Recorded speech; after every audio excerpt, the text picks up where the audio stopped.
AP సచివాలయంలో ఇవాళ రాష్ట్ర మంత్రివర్గ సమావేశం జరగనుంది. సీఎం చంద్రబాబు అధ్యక్షతన ఉదయం 11 గంటలకు కేబినెట్ భేటీ ప్రారంభం కానుంది. ఈ సమావేశంలో సీఎం చంద్రబాబు కీలక అంశాలపై చర్చించనున్నట్లుగా తెలుస్తుంది. కేబినెట్ భేటీలో ఎస్ఐపిబి ప్రతిపాదనలను ఆమోదించనున్నట్లుగా సమాచారం.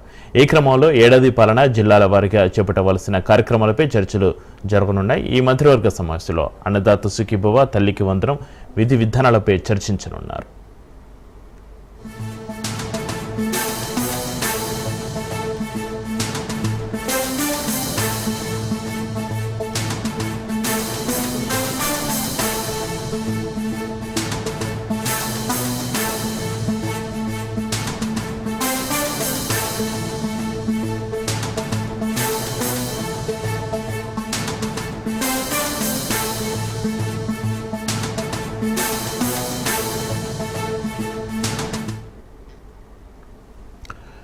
ఏపీ సచివాలయంలో ఇవాళ రాష్ట్ర మంత్రివర్గ సమావేశం జరగనుంది. సీఎం చంద్రబాబు అధ్యక్షతన ఉదయం 11 గంటలకు కేబినెట్ భేటీ ప్రారంభం కానుంది. ఈ సమావేశంలో సీఎం చంద్రబాబు కీలక అంశాలపై చర్చించనున్నట్లుగా తెలుస్తుంది. కేబినెట్ భేటీలో ఎస్ఐపిబి ప్రతిపాదనలు ఆమోదించనున్నట్లుగా సమాచారం. ఈ క్రమంలో ఏడాది పాలన జిల్లాల వారీగా చేపట్టవలసిన కార్యక్రమాలపై చర్చలు జరగనున్నాయి. ఈ మంత్రివర్గ సమావేశంలో అన్నదాత సుఖీభవ, తల్లికి వందనం, విధి విధానాలపై చర్చించనున్నారు.